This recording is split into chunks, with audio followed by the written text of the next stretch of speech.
فسبح بكرة وأصيلا. Insyaallah.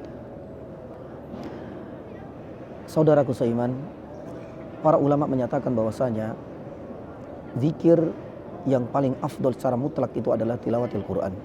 Bahkan para ulama mengatakan bahwasanya dengan kita membaca Al-Quranul Karim itu menjadi energi tersendiri, dan ini adalah santapan terbaik bagi rohani setiap muslim.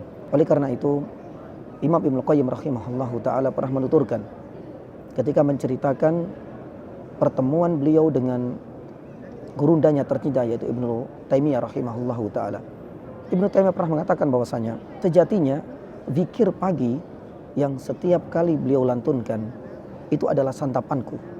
Di saat aku tidak menyantap zikir dan tilawatil Quran, kata Ibnu Taimiyah, kekuatannya akan hilang dan badannya pun akan menjadi lemas.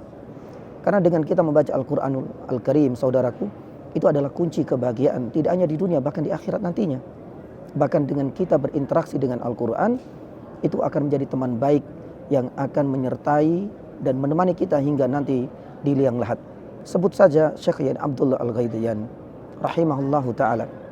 Hal ini pernah diceritakan oleh putranya Dr. Muhammad, di mana saat itu beliau melakukan perjalanan ke Taif yang memakan waktu 7-8 jam, subhanallah. Sepanjang perjalanan dia tidak bisa lepas dari Al-Quran. Kisaran durasi waktu yang cukup panjang, ketika sampai di Taif sudah sampai di juz yang terakhir, juz 30, subhanallah. Pun demikian di antara ulama yang lain, meskipun ditimpa musibah dengan penyakit yang parah, kanker misalnya, seperti Syekh Sa'ad Al-Ubaid rahimahullahu ta'ala, ketika beliau berobat ke Amerika, selama perjalanan dari darat sampai udara, dia tidak pernah meninggalkan bacaan Al-Quranul Karim hingga Allah Subhanahu wa ta'ala mewafatkan.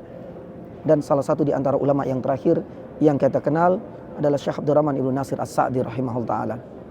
Beliau tidak pernah meninggalkan tilawatil Quran, bahkan dalam 3 hari pernah menghatamkannya. Bahkan surat terakhir yang beliau baca ketika Allah Subhanahu wa ta'ala menjemput ajalnya itu adalah surat Yusuf.